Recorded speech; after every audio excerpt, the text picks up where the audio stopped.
느헤미야 3장 28절에서 32절까지의 말씀 우리가 한 목소리로 함께 합독하도록 하겠습니다. 마문 이로부터는 제사장들이 각각 자기 집과 마주대한 부분을 중수하였고 그 다음은 임멜의 아들 사독이 자기 집과 마주대한 부분을 중수하였고 그 다음은 동문지기 스가냐의 아들 스마야가 중수하였고 그 다음은 셀레마의 아들 하나냐와 살랍의 여섯째 아들 하눈이 한 부분을 중수하였고 그 다음은 베레가의 아들 무슬람이 자기의 방과 마주대한 부분을 중수하였고 그 다음은 금장색 말가야가 한밑간 문과 마주대한 부분을 중수하여 느디님 사람과 상인들의 집에서부터 성 모퉁이 성루에 이르렀고 성 모퉁이 성루에서 양문까지는 금장색과 상인들이 중수하였느니라. 아멘. 오늘 본문의 말씀을 통하여서 우리 주님의 몸을 이루는 동역이라는 말씀의 제목으로 은혜 나누겠습니다. 우리 옆에 계신 우리 성도님들 바라보시면서 이렇게 함께 인사했으면 좋겠습니다. 주님의 몸을 이루는 동역자가 됩시다. 아멘. 우리 모두가 주님의 이 몸된 공동체를 세워나가는 그런 동역자들로 또 주님 앞에 힘을 얻고 나가시기를 주님의 이름으로 축원합니다. 오늘 말씀은 느헤미야 3장의 후반부에 이 말미의 말씀을 함께 나눴는데요. 3장 전체적인 이 내용을 통해서 함께 은혜를 나누겠습니다. 이 영국의 유명한 대학, 이 옥스퍼드 대학 본관 문 옆에 이 동판이 있다고 합니다. 여기에는 많은 사람들의 이름이 새겨져 있습니다. 여기에 적혀 있는 이름의 주인공들은 어떤 사람들일까요? 아마도 그 대학에서 가장 자랑스럽게 생각한 사람들일 것입니다.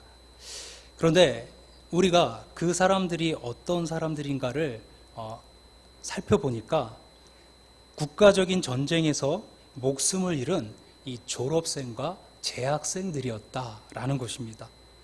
그 명단 가장 마지막 부분에 한국전쟁에 참전해서 전사한 사람들의 이름이 있다라고 합니다.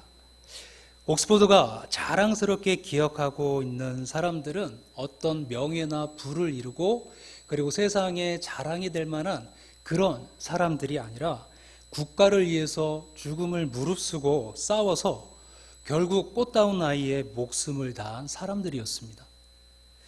만약 우리가 이러한 사실을 모르고 그 명단 앞에 선다면 우리는 그 명단을 다 읽지도 못할 뿐만 아니라 그것을 읽는다 해도 아무런 느낌이 없을 것입니다. 하지만 그 명단이 뜻하는 것이 무엇인지 알고 그리고 그 명단 가운데 우리와 관련된 사람의 이름이 있다라면 우리는 그 이름들 앞에서 큰 감동을 느낄 것입니다. 느헤미야 3장에도 75명이나 되는 많은 사람들의 이름이 나오고 있습니다. 오늘 함께 읽으면서도 느끼셨지만 우리들에게 그 이름들은 다소 생소하고 또 그들이 한 일에 대한 세부적이고 단조로운 이야기는 우리 지루하고 무의미할 수도 있습니다. 하지만 이스라엘 사람들에게는 이 사람들이 더없이 소중하고 영광스러운 이름들입니다. 이 이름의 주인공들은 암울한 상황에 처한 자기 민족을 재건하기 위해서 헌신했던 사람들이기 때문입니다. 그러니 이 부분을 읽을 때마다 그들은 울고 웃었을 것입니다. 자랑스러워하는 사람도 있고 부끄러워하는 사람도 있을 것이며 또한 나도 이 사람들처럼 살리라 결심을 한 사람도 있을 것입니다. 그러므로 오늘 본장은 당시 이스라엘 사람들의 이 명예의 전당과 같은 것입니다. 그런데 오늘 본문에서 명예의 전당 그 이상의 의미를 우리에게 가르쳐 주고 있습니다. 특히 우리가 교회 공동체를 세워나갈 때에 어떻게 세워나가야 할 것인가에 관한 사역의 원리를 잘 나타내 주고 있다는 것입니다. 3장은 일종의 공사, 추진, 계획서이자 사역 분배서다라고 이야기할 수 있습니다.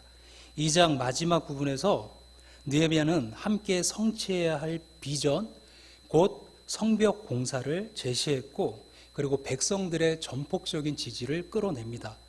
이제는 백성들의 성벽 공사를 하고자 하는 그 마음을 잘 활용해서 공사를 완성하는 일만 남았습니다. 이 일을 성취하기 위해서 백성들에게 적절한 사역을 분배해서 공사를 추진하려는 계획서가 오늘 본문인 것입니다. 바로 여기에 느헤미야의 지도력의 특징이 잘 나타나고 있습니다. 그것은 모두 참여하여 함께하는 동역의 원리인 것입니다. 자기 혼자 하지 않고 백성을 동역자로 세워서 함께 하는 것입니다. 성벽 공사에 참여한 사람들을 보면 참으로 각양의 다양한 배경을 가진 사람들이 하나가 되어서 성벽을 건축하였다는 것을 알 수 있습니다. 대제사장과 그의 형제 제사장들, 금장색, 향품장사, 살룸과 그의 딸들, 느다님 사람, 상인들, 이렇게 다양한 배경을 가진 사람들이 함께 성벽을 건축하는데 42개 팀과 15종 이상의 직업이 소개되고 있는 것입니다. 3장에서 느헤미야는 75명이나 되는 많은 사람의 이름과 그들의 행한 일들을 기록하면서도 자신의 이름과 행한 일은 기록하지 않는 것을 보게 됩니다. 이것은 모두가 함께한 일이라는 것을 강조하려고 하는 것이죠. 여기서 우리는 그의 인격과 신앙 그리고 지도력의 특징을 선명하게 볼 수가 있습니다. 훌륭한 리더는 따르는 사람들보다 뛰어나게 일을 잘하는 사람이 아니라는 것이죠. 사람을 모아서 통합적인 비전 아래 효율적으로 그들을 배치하는 사람입니다. 그는 이것을 잘 알고 실천한 사람이었습니다. 무슨 일이든 한 사람의 열정이나 의욕, 재능만으로는 불가능한 일이기 때문입니다. 작년에 손흥민 선수가 영국 프리미어 리그에서 맹활약을 한 것을 우리 성도님들이 잘 아실 것입니다. 이제는 세계적인 수준의 축구 선수의 그 반열에 올랐다라고 이야기할 수 있습니다. 그가 속한 팀이 조건적으로 다른 팀에 비해서 이 선수층이 13명에도 불구하고 리그 4위 그리고 유럽 챔피언을 결정하는 챔피언스 리그까지 진출하게 되었다는 것이죠. 그런데 거기까지 가는 데 있어서 이 손흥민 선수가 결정적인 역할들을 했습니다. 그런데 지난 경기들에서 이 재미있는 점은 그가 속한 팀에 에이스가 없는 동안에는 이 손흥민과 그 동료들의 팀워크가 잘 살아나서 계속해서 연승을 해가는데 그 에이스가 부상 후 돌아왔을 때는 그 조직력이 그만큼 살아나지 않더라는 것입니다. 에이스가 있을 때 자꾸만 그 에이스 중심의 원맨 팀이 되다 보니까 그 에이스는 골을 넣지만 팀은 자꾸 지는 것입니다. 이런 경기를 보더라도 이런 생각들을 우리가 가지게 됩니다. 그러니까 성벽 공사와 같은 국가적인 사업은 말할 것도 없다는 것이죠. 그래서 그는 백성들에게 이 성벽 공사의 필요성과 적극적인 참여를 위해서 이 동기를 부여했고 그들에게 적절한 공사 구간을 배분하여서 이임하였습니다. 이렇게 사람들에게 사역을 분배하여 이임하는 사람은 인적 자원의 그 중요성을 알기 때문입니다. 그리고 이렇게 사람의 힘, 맨파워의 중요성을 아는 사람은 절대 혼자 하지 않고 모두 함께 하는 것입니다. 이것이 느헤미야 지도력의 핵심인 것이죠. 본장은 그가 이 사람의 힘, 맨파워를 어떻게 그렇게 활용하고 있는지를 잘 보여줍니다. 전문가는 무슨 일을 하든지 일을 원칙이 있고 순서가 있고 패턴이 있게 합니다. 못질 하나도 아무렇게나 하지 않죠. 느헤미야는 성벽 곳곳에 백성들을 배치해서 공사에 참여하게 했습니다. 그는 탁월한 지도자답게 분명한 원칙을 가지고 사역을 배분하여 맡겼습니다. 먼저는 자기와 관련이 있는 곳을 건축하도록 했습니다. 이것을 관련성이라고 이야기할 수 있습니다. 성벽 공사는 예루살렘 성 북쪽의 양문에서부터 시작해서 시계 반대 방향으로 진행해서 다시 양문에서 끝냈습니다. 그런데 시작의 장소 양문과 그 주변을 재건한 사람들이 대제사장 엘리야십과 그의 형제 제사장들입니다. 그리고 그 제사장들이 건축한 양문은 그들과 깊은 관련이 있는 것이죠. 사람들이 제사에 드릴 양들을 몰고 들어오는 문이 바로 양문이었습니다. 그러므로 이 제물을 다루는 사람인 제사장들이 이 양문을 수축하는 것이 굉장히 자연스럽고 이상적이었다라는 것입니다. 두 번째로 될 수 있는 대로 자기가 사는 곳과 가까운 곳에서 일을 하도록 배려했다는 것입니다. 이것은 근저성이라고 할 수 있습니다. 여다야, 핫숲, 아사랴 제사장들, 사독, 무슬람 등의 지도자들과 그들이 이끄는 사람들에게 자신의 거주지와 마주하고 있는 성벽을 건축하도록 했습니다. 이는 관련성과도 관계가 있습니다. 이처럼 이 같은 확실한 동기부여는 없다는 것이죠. 자기 집 앞에 성벽을 건축하는 일이니까 얼마나 열심히 하겠습니까? 그리고 이동 시간을 줄이고 언제든지 일을 할 수 있으니까 효율성 또한 그만입니다. 특히 당시 성벽 공사는 반대자들의 이업 속에서 진행되고 있었습니다. 우리가 읽진 않았지만 5절에서 두고와 귀족들이 성벽 공사에 참여하지 않은 것은 바로 이 때문이었습니다. 모두가 참여한 것은 아니었습니다. 그래서 이 유대인들은 심지어는 한 손에 병기를 잡고 한 손으로 일을 했다는 것이죠. 싸우면서 일을 했습니다. 지금도 유대인들은 그런 모습들을 보이죠. 적의 공격으로부터 가족을 지키고 보호하면서 일을 할 수 있어 더욱 효과적이었다라는 겁니다. 세 번째는 그 지역을 잘 아는 사람들에게 해당 구역의 공사를 맡겼습니다. 본장에 어느 지역을 다스리는 누구누구에게 혹은 어느 지역의 절반을 다스리는 누구누구에게 어떤 부분을 담당하게 했다라는 말씀이 반복적으로 나오고 있습니다. 이것은 이 지역을 가장 잘 아는 사람들에게 그 해당 구역의 공사를 맡기겠다는 것입니다. 그래야 사람이나 또 물자를 동원하는데 효과적이고 지리적 특성을 잘 알고 있으니까 공사 또한 효과적으로 잘 할 수가 있다는 것입니다. 이는 관련성과 금전성을 모두 포함합니다. 생소한 지역보다는 이미 자신이 잘 알거나 또 자기와 관련성이 깊은 가까운 곳이 강력한 동기부여 그리고 책임의식, 효율성을 극대화할 수 있었다는 것이죠. 마지막으로 팀으로 일을 하도록 했습니다. 동역이라고 해서 모든 백성이 함께 일한 것이 아니었습니다. 그 백성들을 가문 단위 또는 가족 단위, 지역 단위, 직업 단위, 가족과 가족 등의 소그룹으로 묶어서 서로 협력해서 이 성벽을 건축하도록 했다는 것입니다. 함께 하되 동질성을 가진 작은 집단으로 나눠서 하도록 했습니다. 팀으로 나눠야 독립성과 책임성 그리고 상호 의존성을 극대화시킬 수 있고 또 사역의 왕성도를 높일 수 있었습니다. 잘 알다시피 관리되지 않는 힘은 쓸모가 없고 오히려 물이나 바람처럼 우리에게 재앙이 될 수도 있습니다. 바로 사람도 예가 아니라는 것이죠. 적정한 곳에 적정한 사람들을 배치하는 것이 중요합니다. 느헤미야의 이와 같은 사역의 분배와 이임은 바로 철저한 준비와 참여하는 사람들에 대한 세심한 배려에서 비롯된 것입니다. 이러한 준비와 배려가 사람들로부터 큰 호응을 얻어서 강력한 협력을 이끌어낼 수 있었다는 것입니다.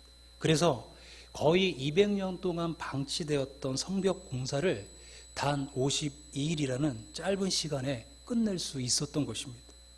예루살렘 성벽 공사는 바로 사람의 힘, 맨파워의 상징이자 동역으로 이룬 기적이었습니다. 오합지졸이었던 그들의 힘을 모아서 이런 엄청난 역사를 만드는 주인공이 된 것입니다. 명심보감에 땅은 이름 없는 풀을 기르지 않는다라는 이야기가 있습니다. 세상에 무가치한 존재는 없다는 뜻입니다. 단지 사람들이 그것을 알아보지 못할 뿐이다라는 것이죠. 훌륭한 지도자는 이를 알아보는 눈을 가졌고 그들을 적재적소에 배치해서 능력을 발휘하도록 이끄는 사람입니다. 그래서 무엇이든지 명장의 손길이 닿으면 명품이 되는 것입니다. 예전에 한번 나눈 적이 있는데 사진을 보면은 금방 알 수도 있는데요. 피카소의 항소몰이라는 작품이 있었습니다. 이게 300억 달러라는 그 값에 경매가 되었는데요. 그것은 단지 폐품으로 만든 작품이었습니다. 폐품이 있는 곳에 가서 자전거의 안장과 핸들을 가져와서 안장을 거꾸로 내리고 핸들을 뿔처럼 세워서 붙여놓은 게 바로 항소머리였는데, 피카소가 만들었다는 그 이유 하나만으로 천문학적인 가치를 갖게 된 것이죠. 우리는 무능한 양 같은 존재입니다. 하지만 최고의 지도자시고 최고의 명장이신 그 주님 안에 있고, 또 주님 손에 붙잡히면 이스라엘 백성들처럼 위대한 역사의 주인공이 될 줄로 믿습니다. 오늘 본문에 반복적으로 나오는 단어가 있습니다. 그 다음은 이라는 단어입니다. 2절부터 시작해서 4절에서 5절, 22절까지 29번이나 절과 절의 이음새처럼 쉴 새 없이 나오고 있습니다. 물론 이것은 일의 순서를 밝히는 단순한 수식어로도 볼 수 있습니다. 하지만 여기에는 그 이상의 의미가 있다라고 할 수 있습니다. 이것은 바로 책임성과 또 연대성과 상호 의존성에 기초한 동역의 원리가 우리에게 필요하다는 것을 계속해서 강조해주고 있는 것입니다. 교회는 주님의 몸입니다. 우리는 그 교회를 구성하고 있는 지체입니다. 이스라엘 백성들이 예루살렘 성벽을 완성하기 위해서 책임을 갖고 연대하고 그리고 서로 의존하여서 함께 동역하였던 것처럼 우리 역시 책임성과 연대성과 또 서로를 의존하는 그 의존성을 가지고 함께 가며 또 주님의 몸을 이뤄가는 동역자들입니다. 하나님의 나라에는 괜히 잘난 척하는 비판자나 방관자, 구경꾼이 없습니다. 모두가 하나님의 영광을 위해 자기가 가진 것 다 바쳐서 땀 흘려 일하는 일꾼만이 있는 것입니다. 성벽 공사에 참여한 사람들을 보면 빈부귀천, 남녀노소, 제사장, 고위관리, 여성, 평민, 종, 상인 등 모든 직업과 신분의 사람들이 각각 주어진 자신의 자리에서 주어진 자기의 몫을 열심히 감당하였습니다. 우리 모두가 주어진 장소에서 주어진 재능을 가지고 최선을 다해 일할 때 우리도 강하고 웅장한 성벽을 세울 수 있을 것입니다. 이 성벽은 하나님께 영광을 돌리고 나 자신은 물론 우리 가족과 교회 또 지체들을 적으로부터 보호하고 지켜줄 것입니다. 우리 모두 함께 합력해서 음부의 권세가 침범할 수 없는 그런 성벽과 같은 교회, 성벽과 같은 가정, 성벽과 같은 신앙을 세워나갈 수 있기를 소원합니다. 이러한 소원 가운데 주님 앞에 귀하게 쓰임 받으시는 우리 모든 성도님들 되어주시기를 주님의 이름으로 축원합니다. 함께 기도하겠습니다. 살아계신 하나님 감사합니다. 우리를 주님의 자녀로 삼으시고 또 주님의 몸된 교회를 세우는 동역자로 불러주시니 감사합니다. 우리가 책임을 갖고 서로 연대하며 의지하며 나갈 때에 하나님 우리 몸된 주님의 교회를 세워나가고 하나님 이 땅 가운데서 오는 교회를 향한 도전 속에서도 하나님 우리가 교회를 지키며 성도를 세우며 주님의 복음을 전하는 주님의 자녀들 되게 하여 주시옵소서. 주님 앞에 우리 모두를 의탁하오며 거룩하신 우리 주 예수님의 이름으로 기도합니다. 아멘. 찬송